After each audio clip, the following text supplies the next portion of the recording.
Hai semuanya, bertemu lagi bareng Mihu di sini. Oh iya, kali ini Mihu akan membawakan alur cerita Donghua yang berjudul Wudong Qiankun. Mihu mengingatkan sekali lagi ya bahwa konten ini full spoiler. Tanpa lama-lama lagi, yuk langsung aja kita masuk ke isi ceritanya. Melanjutkan dari kisah sebelumnya. Pada saat ini sosok buram keluar dari puncak Gunung Blackin misterius. Ledakan sonik samar terdengar di sekitar tubuhnya. Itu meledak di malam yang tenang. Ketika ledakan sonik menyebar, atmosfer di lingkungan tenang yang sepi dari markas besar boneka langsung meledak. Sial, orang itu telah merampas harta karun. Bagaimana ini mungkin? Bahkan 9 praktisi tahap manifestasi yang kuat tidak bisa berbuat apa-apa tentang segel pada harta karun itu. Bagaimana mungkin orang itu bisa merebutnya? Teriakan yang tak terhitung jumlahnya meledak seperti gunung berapi di malam yang tenang. Dalam sekejap mata orang yang tak terhitung jumlahnya berubah menjadi merah darah. Jika harta itu tetap berada di markas besar sekte boneka, di hadapan intimidasi mereka kemungkinan tidak ada yang berani tergoda. Tetapi sekarang, harta itu tiba-tiba dicuri. Oleh karena itu, bukankah itu berarti selama pencuri itu terbunuh, seseorang memiliki kesempatan mendapatkan harta itu? Orang itu, dia benar-benar merenggutnya. Di bawah puncak Blackin Mountain yang misterius, para tetua kiri dan kanan mengendurkan ketika mereka menatap sosok yang melarikan diri. Untuk sesaat, mereka tidak sadar lagi. Semua praktisi klan boneka mengerikan. Dengarkan perintahku.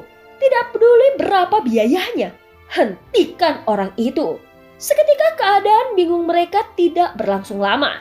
Detik berikutnya para penatua kiri dan kanan melepaskan melolong sok yang meledak di langit seperti guntur. Sebagai lolongan sedih yang menyedihkan, para tetua kiri dan kanan buru-buru melihat ke arah Tengsa di belakang mereka. Hanya untuk melihat tubuh yang terakhir bergetar tanpa henti. Sementara kemarahan gila yang bisa melap seseorang memenuhi matanya. Malam ini, dia sudah ditekan sampai perutnya penuh dengan amarah yang berapi-api. Dia tidak menyangka bahwa seseorang benar-benar akan mengambil benda itu dari bawah matanya. Ini tidak diragukan lagi seperti 2 tamparan di wajahnya. Pemimpin sekte, orang ini agak aneh. Simbol aneh yang mengambang di tangannya sebelumnya tampaknya bisa mengabaikan segel.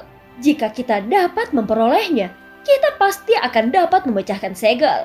Meskipun Tengsa saat ini seperti bom yang akan meledak, tetua kiri dan kanan jelas rubah tua licik dan buru-buru berbicara. Benar, kita tidak bisa membiarkan orang itu melarikan diri. Setelah mendengar kata-kata tetua kiri dan kanan, amarah yang melonjak di mata Tengsa tiba-tiba berhenti. Segera setelah itu, ekstasi yang penuh gairah tiba-tiba muncul di wajahnya. Ketika tatapannya yang tak tertandingi memandang ke arah sosok Buri yang melarikan diri dengan cepat. Sementara dia hanya tertawa. Sama seperti tawa Tengsa mendarat. Tanpa menunggu tetua kiri dan kanan untuk menjawab, tubuhnya tiba-tiba meledak dengan suara ledakan. Gambar buram setelah muncul di mana dia berdiri dan tubuhnya sudah menghilang seperti hantu. Tangkap orang itu. Saat tubuh Tengsa menghilang, praktisi klan boneka yang tak terhitung jumlahnya juga maju ke depan. Lagi pula, ini adalah sarang tua dari sekte boneka. Dan kebanyakan praktisi di sini agak mampu. Pada saat ini figur demi figur bergerak dari segala arah. Mereka seperti jaring laba-laba yang mengelilingi tubuh Lindong. Kecepatan Lindong sudah berada pada batasnya. Namun ada terlalu banyak praktisi klan boneka. Mereka berkerumun dari segala arah dan dalam beberapa detik singkat, 4 praktisi tahap penciptaan Ki adalah yang pertama tiba. Tangan mereka terbuka saat Yuan Power yang kuat membangkitkan seni bela diri dengan ganas menyerang. Enyahlah, ucap Lindong dengan mata yang sedingin es. Tangannya mengepal ketika plafon emas terkondensasi dan menyerang dengan kejam. Seketika itu langsung meniup kembali 4 praktisi tahap penciptaan Ki, menyebabkan mereka muntah darah ketika mereka terbang mundur. Orang itu adalah Lindong. Ucap sebuah teriakan keras yang akrab tiba-tiba terdengar keluar dari belakang. Ekspresi Lindong tiba-tiba berubah serius. Dia bisa mendengar bahwa itu adalah Cao Zhen yang telah bertarung dengannya di kota boneka. Lindong, Lindong yang menangkap Teng Lei.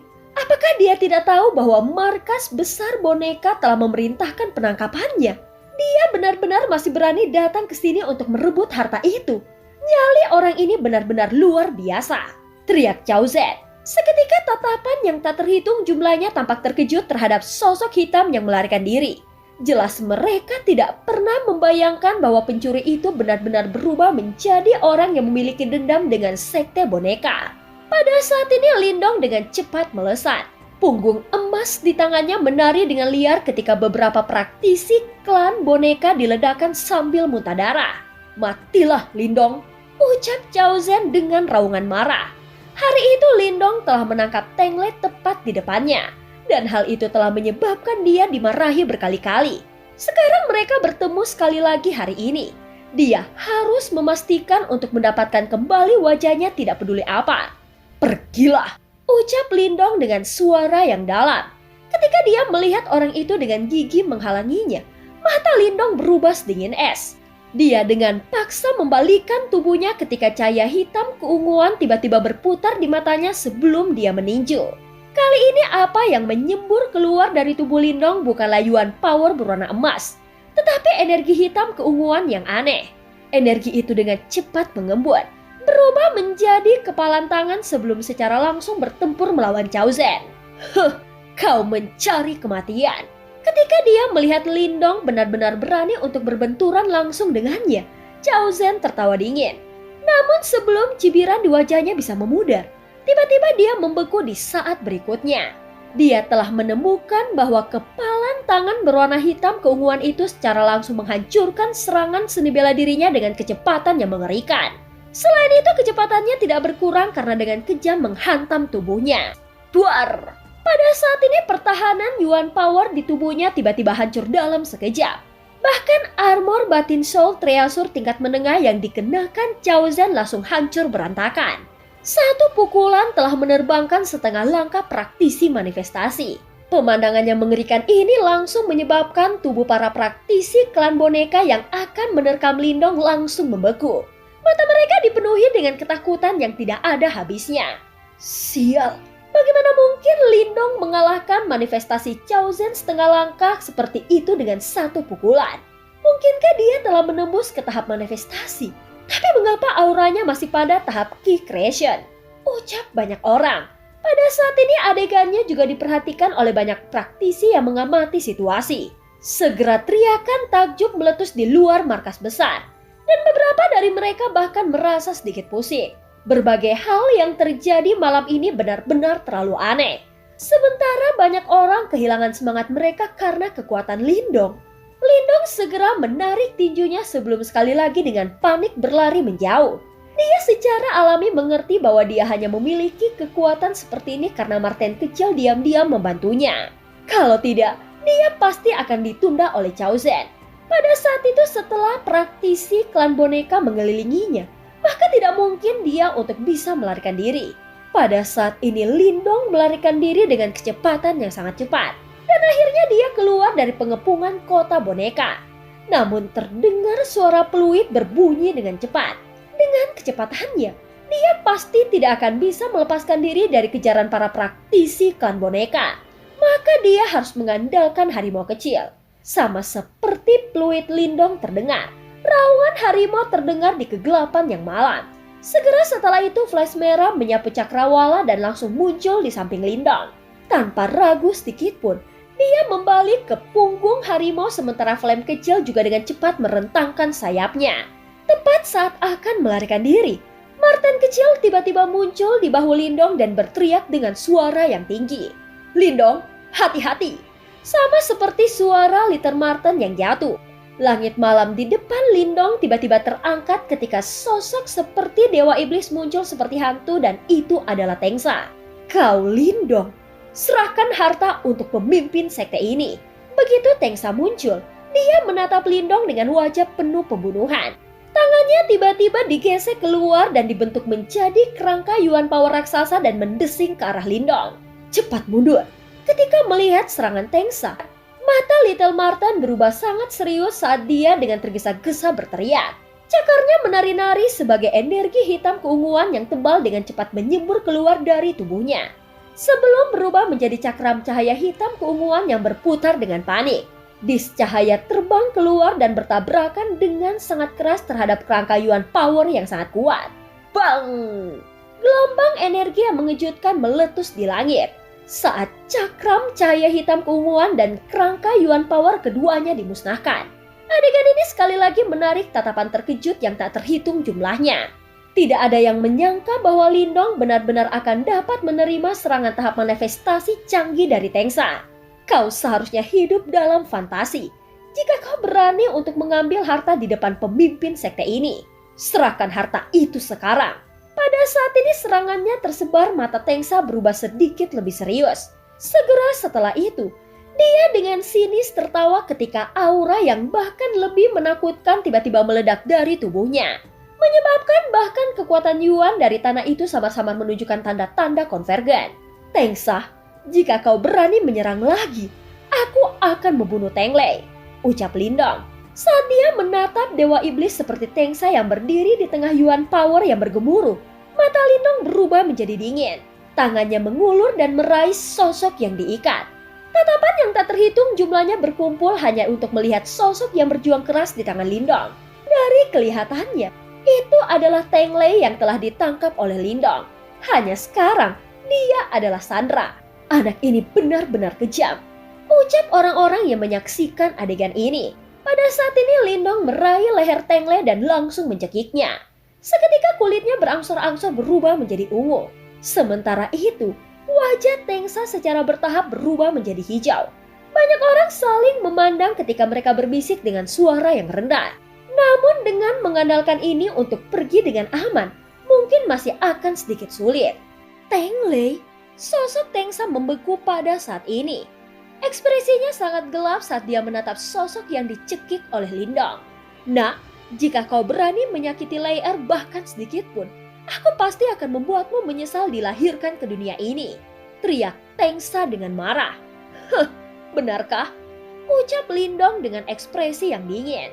Pada saat ini tangannya tiba-tiba meningkatkan kekuatannya. Segera kulit Tenglei berubah menjadi ungu saat dia berteriak dengan keras. Bajingan! Seketika Tengsa melangkah untuk menghalangi Lindong. Praktisi sekte boneka di sekitarnya juga dengan cepat terbang. Namun karena fakta bahwa Tenglei ada di tangan Lindong, maka tidak ada yang berani menyerangnya. Pada saat ini mata Tengsa sangat gelap. Matanya seperti mata serigala jahat saat dia menatap belati di Lindong. Namun dia tidak mundur sama sekali dan sebaliknya berkata perlahan. Lindong, selama kau menyerahkan harta dan melepaskan Tenglei, aku sebagai pemimpin sekte boneka berjanji kepadamu bahwa kau pasti akan diizinkan untuk pergi dengan aman, ucap Tengsa. Hahaha, apa katamu?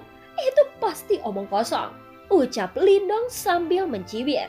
Apakah Tengsa benar-benar berpikir dia adalah anak berusia 3 tahun? Permusuhan antara dirinya dan sekte boneka sudah tidak mungkin diselesaikan dengan damai. Simbol yang sebelumnya dia perlihatkan pasti dilihat oleh Tengsa dan yang lainnya. Karenanya mereka tidak akan pernah membiarkan Lindong pergi dengan simbol yang mampu memecahkan segel. Setelah mendengar ini, mata Tengsa menjadi semakin dingin. Tengsa, apakah kau benar-benar percaya bahwa aku tidak akan berani membunuhnya? Ucap Lindong meneriakkan jawabannya saat dia memindai sekelilingnya dan niat membunuh dingin juga muncul di matanya. Baiklah, aku akan membiarkanmu pergi selama kau tidak menyakiti Lei. Ucap Tengsa, alisnya berkerut saat dia tiba-tiba menyatakan dengan suara yang rendah. Tepat ketika suaranya jatuh, tangannya juga melambai. Dan setelah melihat ini, para praktisi klan boneka yang sangat hati-hati tiba-tiba mundur. Namun tatapan mereka masih terkunci pada tubuh Lindong, siap untuk mengisi ke depan kapan saja. Lindong menyaksikan Tengsa saat matanya berkedip, namun tidak ada waktu untuk berpikir pada saat ini. Seketika tangan Lindong menepuk Little Flame ketika dia terakhir mengguncang sayap darahnya yang besar dan dengan hati-hati berbalik untuk terbang. Namun nyala api kecil berbalik, tatapan ganas melintas di mata Tengsa. Tangannya meraih sebagian Yuan Power yang sangat kuat. Dengan cepat mengembun menjadi tombak tulang hitam yang memancarkan angin dingin. Seolah-olah ada banyak hantu yang meraung. Saat tombak tulang terbentuk, lengan Tengsa tiba-tiba tersentak. Kemudian cahaya hitam terbang keluar dengan kekuatan yang sangat mengerikan. Itu langsung merobek cakrawala dan secepat kilat berlari menuju Lindong. Bahkan Tengle diseret ke radius serangan itu. Orang itu sebenarnya sekejam ini. Untuk menjaga harta karunnya, dia bahkan mengabaikan nyawa putranya. "Lindong, hati-hati," ucap Xiao Dao. Pada saat ini cahaya hitam itu sangat cepat, hampir dalam sekejap mata itu langsung di Pada saat ini cahaya hitam itu sangat cepat dan hampir dalam sekejap mata itu muncul di belakang Lindong. Duduk di bahu Lindong, Xiao Dao menyadarinya dan buru-buru berteriak. Tepat saat dia berteriak, Xiao Dao membuka mulutnya di depan energi ungu yang sangat kaya dengan cepat menyembur keluar. Kemudian dia berubah menjadi perisai bercahaya ungu gelap di belakang punggung Lindong. Sementara itu pada perisai yang bersinar, energi dengan cepat berputar-putar di atasnya seperti pusaran. Duar, duar, duar. Seketika perisai bercahaya terbentuk. Tombak tulang hitam yang dipenuhi dengan kejahatan Tengsa dengan ganas menghantam perisai bercahaya itu. Seketika gelombang kejut energi yang sangat kuat dengan cepat meletus di udara. Meskipun perisai bercahaya itu cukup kuat, namun Tengsa adalah seorang praktisi manifestasi canggih asli. Saat ini bahkan Xiao Dao akan merasa sangat sulit untuk menandinginya. Karena itu, perisai bercahaya itu hanya bertahan sesaat sebelum retakan perlahan muncul di permukaannya. Kemudian meledak dengan suara yang keras. Tubuh Guntur Giok, transformasi kera iblis. Untungnya perisai bercahaya itu berhasil melindungi Lindong beberapa waktu. Seketika dia meningkatkan kekuatan Yuan di dalam tubuhnya. Warna seperti kaca segera merambah kulitnya. Sementara tubuhnya membengkak 2 kali ukurannya. Samar-samar bayangan ilusi raksasa dari kera iblis kuno muncul di tubuh Lindong dan melindunginya. Cahaya hitam itu menembus perisai bercahaya. Namun target utamanya ternyata bukan Lindong, melainkan Tengle yang saat ini dalam pelukannya. Cahaya hitam itu membawa angin berkekuatan yang sangat kuat. Sebelum menembus tubuhnya saat dia menatap dengan tidak percaya.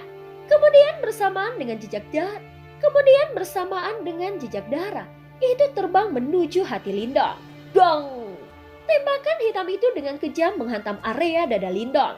Namun suara logam bergema sebelum pakaian Lindong dirobek-robek oleh kekuatan angin itu. Bahkan itu menyebabkan robek seukuran kepalan tangan pada rompi Soul Treasure bermutu tinggi yang dia kenakan di bawah ini. Kemudian tombak tulang menembus ke dalam dada Lindong, menyebabkan darah segar mengalir terus-menerus. Wajah Lindong sedingin es sebelum dia menyentakkan tubuhnya.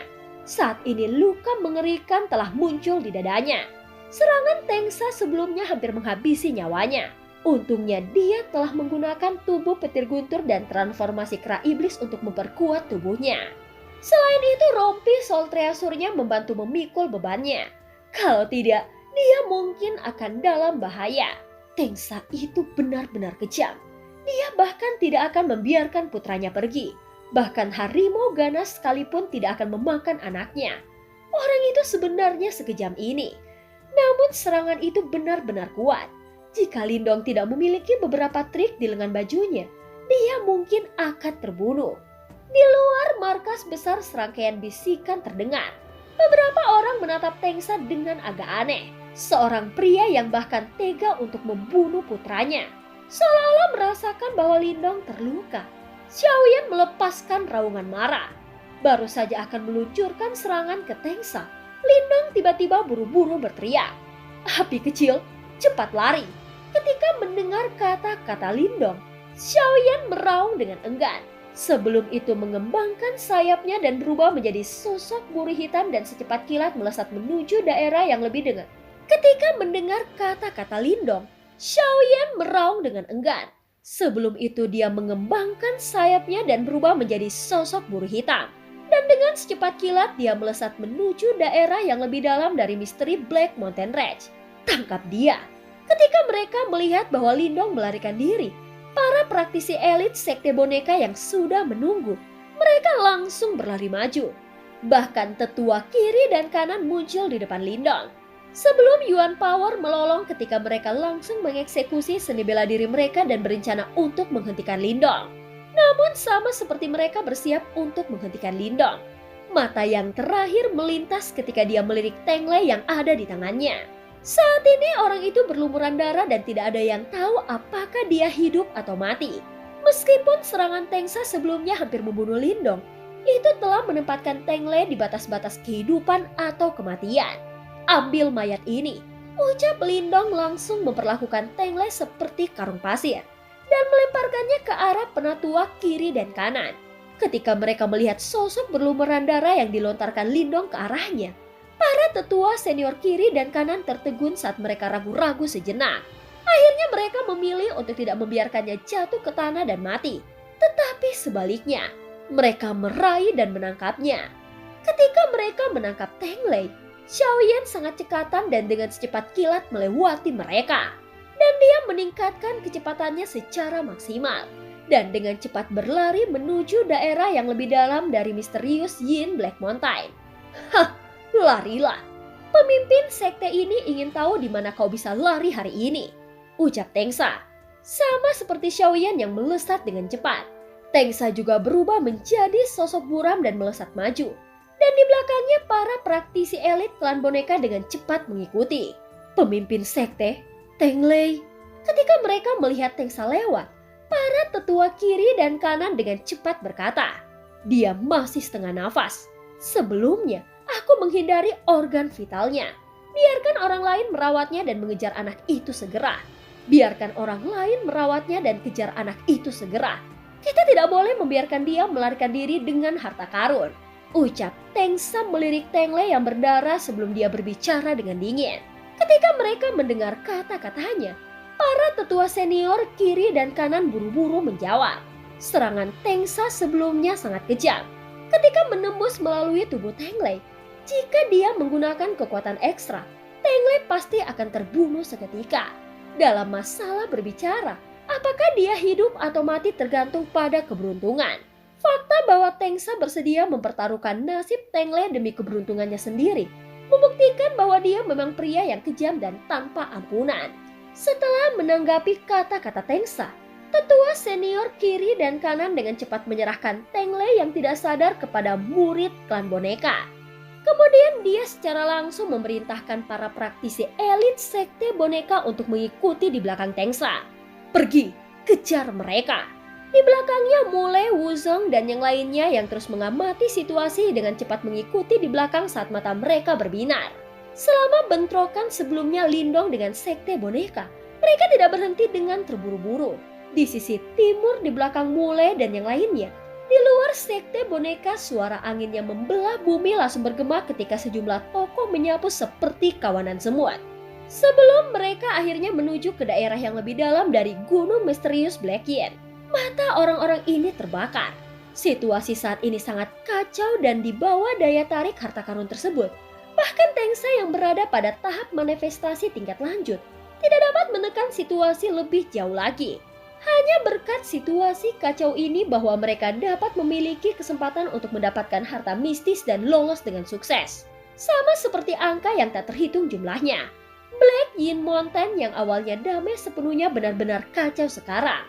Dan film pun berakhir. Terima kasih udah dengerin Mihu dari awal sampai akhir ya. Sampai jumpa.